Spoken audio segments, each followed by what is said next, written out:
kebesaran Allah, ya.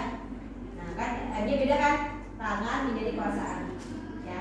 Nah kalau ini berarti hanya ketika Maturidiyah maka dia juga menggunakan tak di sumber yang akan digunakan, ya. Nah ini yang digunakan Sunni. Ini kalau ngomongin apa Sunni secara akidah. Ini tentang ayat-ayat akidah, ya. Ayat-ayat akidah maka akan dijelaskan dengan paham Asy'ari dan Maturidiyah. Tapi kalau ayat-ayat fikih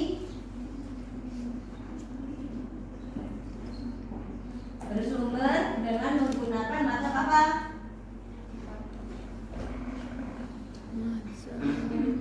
Maliki, Syafi'i, Hanafi, Syafi'i dan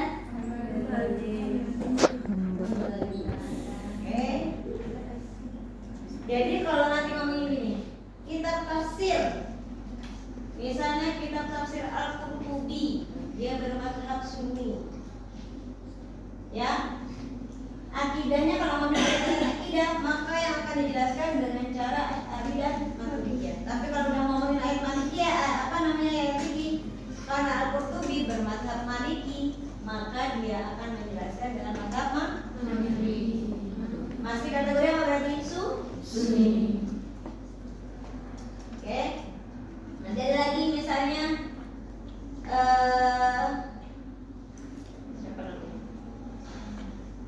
seperti Quraish Shihab. Kalau mengenai ayat akidah dia akan ngomongin tentang Asy'ari wa Maturidiyah digunakan. Tetapi nanti ayat fikihnya apa? Biasa Syafi'i. Pertanyaannya lagi, ada nggak sih kemungkinan atau boleh nggak sih kayak tadi ada yang ngomongin seorang mufasir dia menjelaskan menggunakan Sunni juga sama Syiah juga. Kalau menjelaskan jawaban maka harus menggunakan mazhabnya.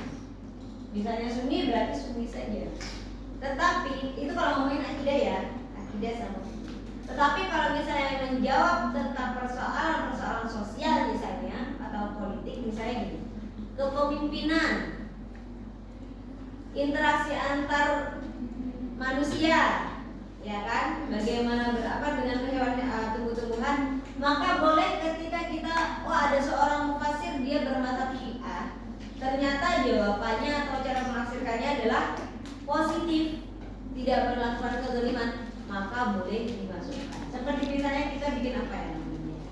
Ya kayak kita misalnya bikin makalah atau bikin buku ilmiah, terus kita baca buku karya orang Kristen, ya misalnya sosialnya. Boleh kan kita misalnya juga merujuk kepada itu? Boleh kan? Jadi seperti itu. Tapi beda kalau nanti ngomongin akidah sama fikih, maka harus sama dengan mazhabnya. Oke? Selanjutnya, kitab-kitab tafsir Sunni contohnya apa? Tafsir Jami' al-Bayan, Tafsir Al-Qur'an karya At-Tabari. Tafsirnya Ibnu Katsir. Tafsir Al-Usul, Tafsir Al-Usul karyanya As-Suyuti, ya. Kemudian Fathul Muwahhid dan sebagainya. Ini contoh-contoh kisahnya ya. Tadi pertanyaannya berarti selain tafsir sama itu tadi apa lagi pertanyaannya?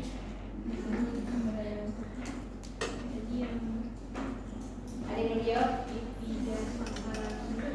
Ittijah, Salafi, Kalami, dan Sufi. Ittijah Salafi maksudnya apa? Merujuk kepada pendapat-pendapatnya ulama salaf. Pertama, tetap tidak akan meninggalkan pada hadis ya. Kemudian ittijah Salafi itu apa? Ya. Setelah ngomongin ini maka akan kembali kepada pendapatnya ulama-ulama salaf ya. Tapi ulama salaf yang mana? Yang Sunni. Ya. Dari pendapatnya sahabat, tabi'in, tabi'in ya itu akan digunakan. Karena kembali tadi apa? Sunni itu mengikuti tradisi Nabi, sahabat dan Nabi. Kemudian ittijah kalami berarti akan merujuk kepada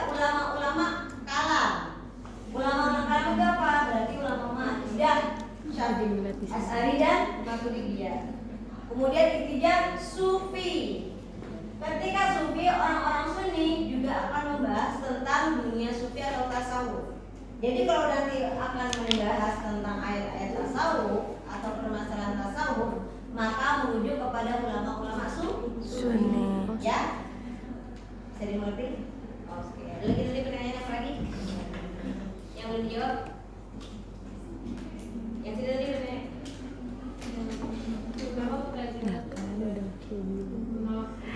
Oh, menolak. Ya pastinya. Ya kan, Mu'tazilah itu dia lebih mengedepankan akal. Sedangkan Sunni atau Asy'ariyah itu mengedepankan Al-Qur'an dan hadis. Baru kalau tidak bisa, kalau tidak ada jawabannya bukan yang terima ya. Kalau tidak ditemukan jawabannya, mencoba menggunakan akal dengan cara matematika. Sedangkan Mu'tazilah pure mengutamakan dulu akal. Ya. Ada pertanyaan? Sudah ada? Apa? Enggak. Udah jawab.